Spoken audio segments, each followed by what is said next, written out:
2020년 8월 7일 새벽 설교입니다. 오늘 본문은 역대하 12장에서 13장까지 말씀입니다. 본문 읽기는 12장 1절에서 12절까지만 읽도록 하겠습니다. 르호보암의 나라가 견고하고 세력이 강해짐에 그가 여호와의 율법을 버리니 온 이스라엘이 본받은지라. 그들이 여호와께 범죄하였으므로 르호보암 왕 제5년에 애굽 왕 시삭이 예루살렘을 치러 올라오니 그에게 병거가 1200대요 마병이 6만 명이며 애굽에서 그와 함께 온 백성 곧 리비아와 숫과 구스 사람이 헤아릴 수 없이 많았더라.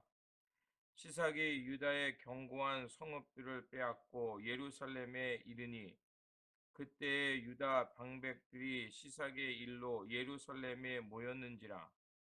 선지자 스마야가 르호보암과 방백들에게 나와 이르되 여호와께서 이같이 말씀하시기를 너희가 나를 버렸으므로 나도 너희를 버려 시삭의 손에 넘겼노라 하셨다 한지라.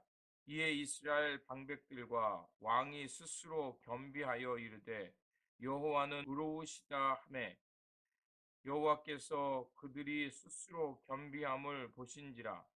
여호와의 말씀이 스마에게 임하여 이르시되 그들이 스스로 겸비하였으니 내가 멸하지 아니하고 저희를 조금 구원하여 나의 노를 시삭의 손을 통하여 예루살렘에 쏟지 아니하리라. 그러나 그들이 시삭의 종이 되어 나를 섬기는 것과 세상 나라들을 섬기는 것이 어떠한지 알게 되리라 하셨더라. 애굽 왕 시삭이 올라와서 예루살렘을 치고 여호와의 전 보물과 왕궁의 보물을 모두 빼앗고 솔로몬이 만든 금 방패도 빼앗은지라.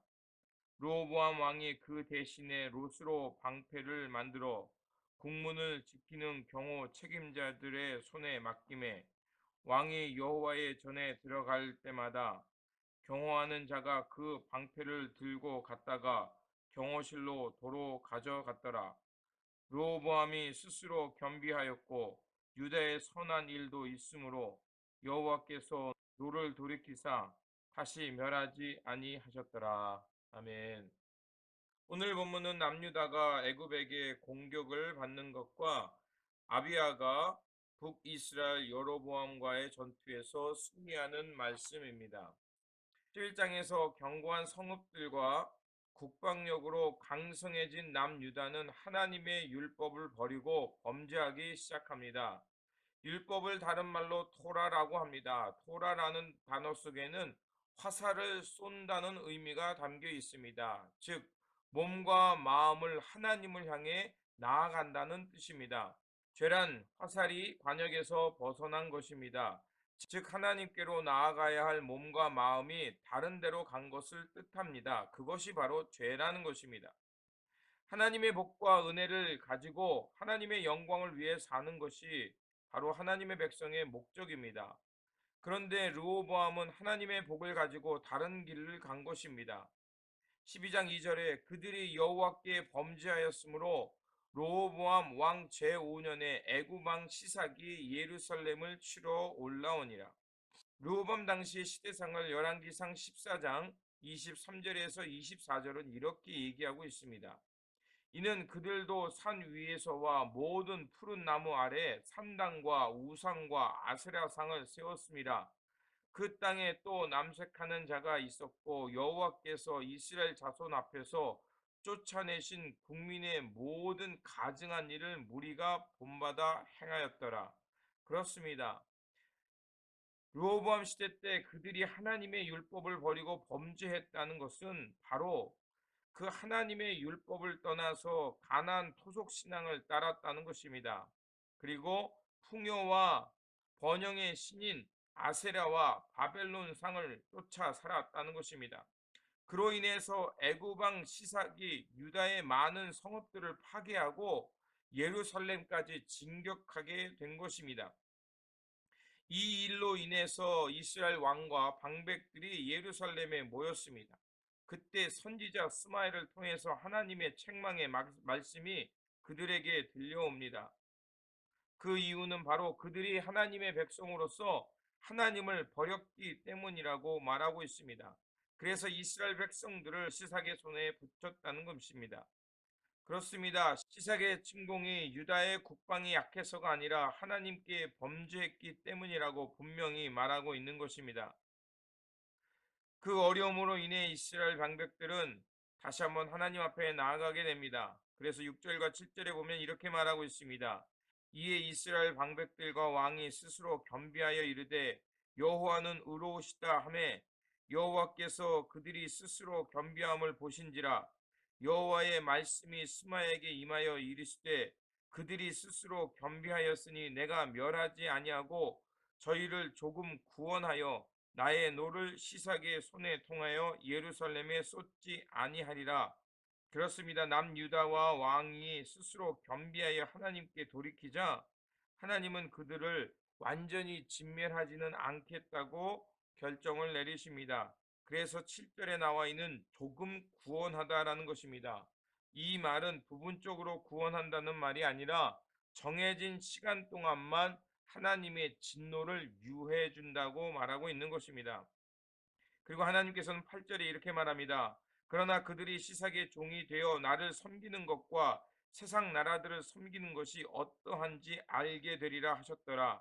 그들은 지금 당장은 진멸당하진 않지만 결국 하나님을 떠나 다시 종된 삶을 살아가는 것이 어떤지 하나님은 그들을 깨우치게 하시겠다는 것입니다. 그 결과 그들이 자랑했던 예루살렘의 성전과 성전 안에 있던 보물, 왕궁에 있던 보물들을 다 빼앗깁니다. 그것이 바로 금방패를 말하는 겁니다. 금방패를 다 빼앗기고 놋방패로 그들 스스로를 보호할 수밖에 없는 것입니다. 그렇다면 왜 자비의 하나님께서 이토록 응징하셨을까요? 왜냐하면 하나님은 이스라엘과 언약을 맺었기 때문입니다. 이스라엘은 하나님과 언약을 맺은 백성이기 때문에 그들은 하나님의 언약을 신실하게 지켜야 합니다. 하나님의 언약에는 두 가지 측면이 들어 있습니다. 하나는 은혜의 언약과 행위의 언약입니다. 은혜의 언약은 하나님의 은혜로 전적으로 주어지는 구원을 말합니다. 신약으로 표현한다면 예수 그리스도께서 십자가를 지심으로 우리를 구원하신 그 구원의 은혜, 거기에는 인간이 할 수 있는 것이 아무것도 없습니다. 그러나 행위의 언약에는 조건이 포함되어 있습니다. 무엇을 이해할 때 하나님이 무엇을 그들에게 주신다는 것입니다. 출애굽은 은혜의 언약입니다. 그러나 신명기와 레위기는 행위의 언약인 것입니다. 그래서 하나님께서 제시한 조건들을 잘 이행할 때 그들이 약속의 땅에 들어가서 그들은 하나님의 백성이 되고 하나님은 그들의 하나님이 되어 있어서 그들을 영원까지 지켜주시는 것입니다. 솔로몬 때의 부귀와 영화는 결국 1세대를 지나지 못했습니다. 하나님의 축복의 상징이었던 솔로몬 성전과 그들이 자랑했던 금 방패가 애굽 왕에 모두 빼앗긴 것입니다. 단 1세대 만에 그들의 축복을 잃어버린 것입니다. 그렇다면 르호보암은 왜 이렇게 타락했을까요? 그 이유를 알 수 있는 것이 본문 12장 13절과 14절을 통해 알 수가 있습니다.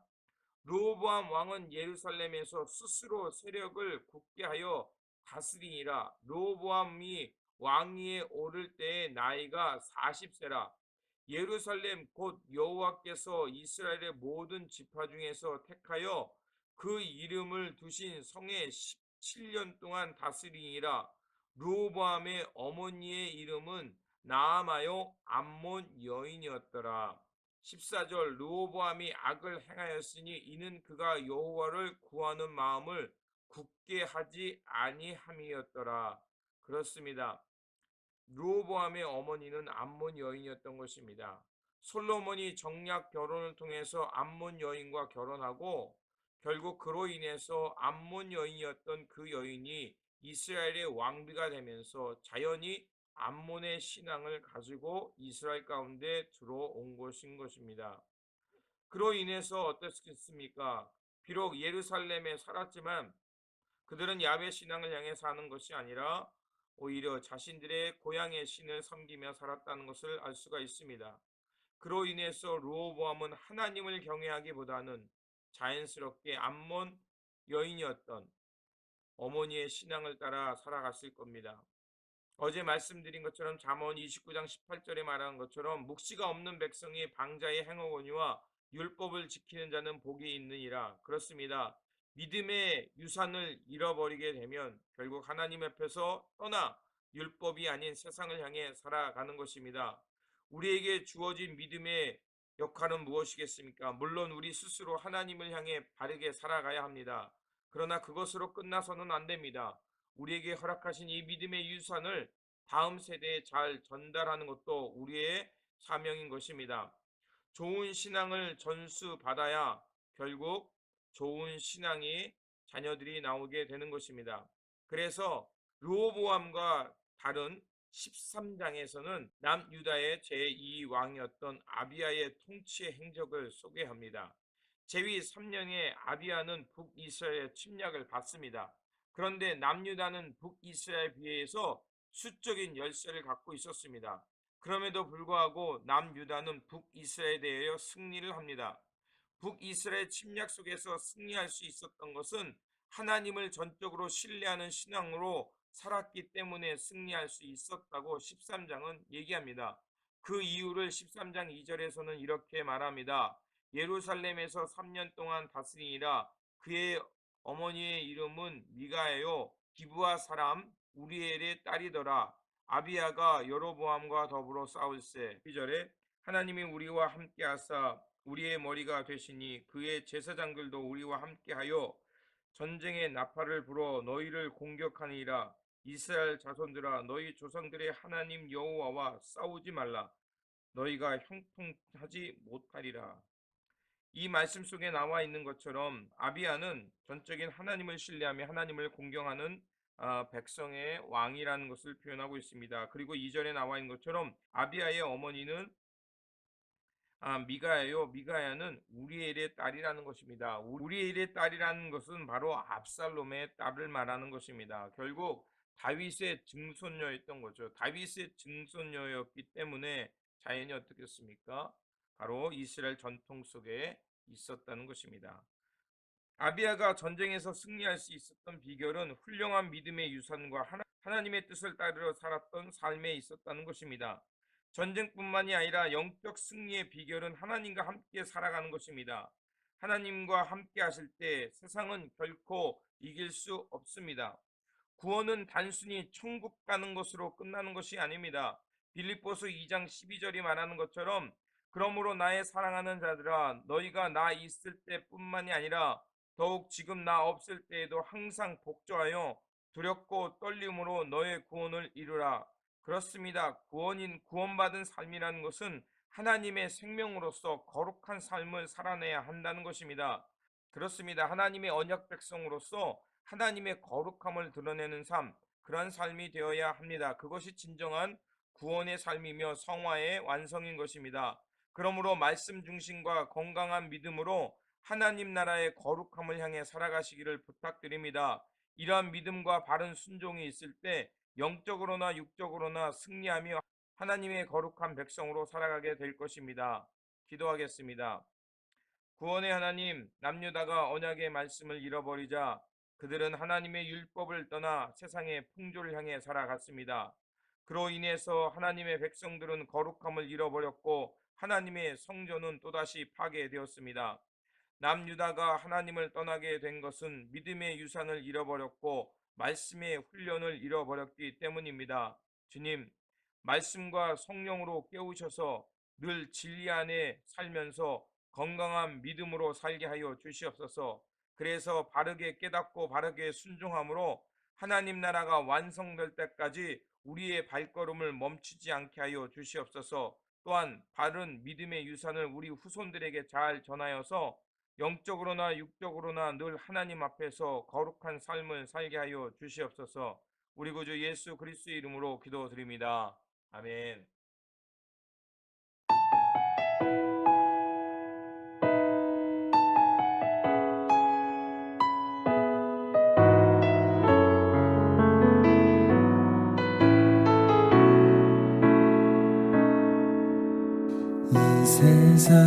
세상을 살아가는 동안에 나의 힘을 의지할 수 없으니 기도하고 낙심하지 말 것을 주께서 참 소망이 되심이라.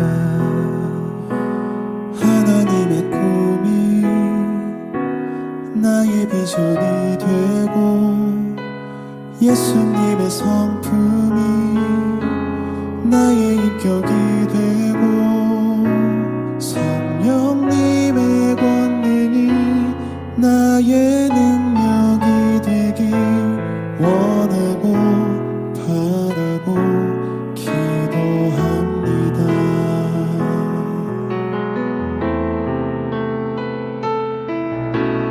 이 세상을 살아가는 동안에 나의 힘을 의지할 수 없으니 기도하고 낙심하지 말 것을 주께서 참 소망이 되심이라. 주의 길을 걸어가는 동안에 세상의 것 의지할 수 없으니 감사하고 낙심하지 말 것은 주께서 참 기쁨이 되심이라. 하나님의 꿈이 나의 비전이 되고 예수님의 성품이 나의 인격이 되고 성령님의 권능이 나의 능력이 되길 원하고 바라고 기도합니다.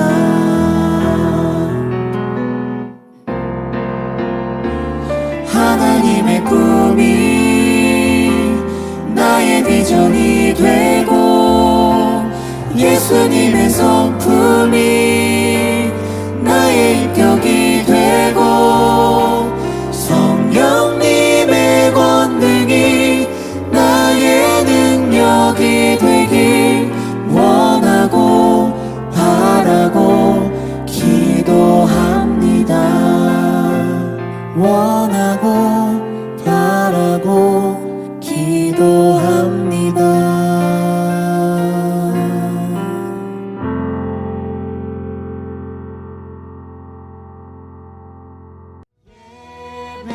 예배하리 영광 진리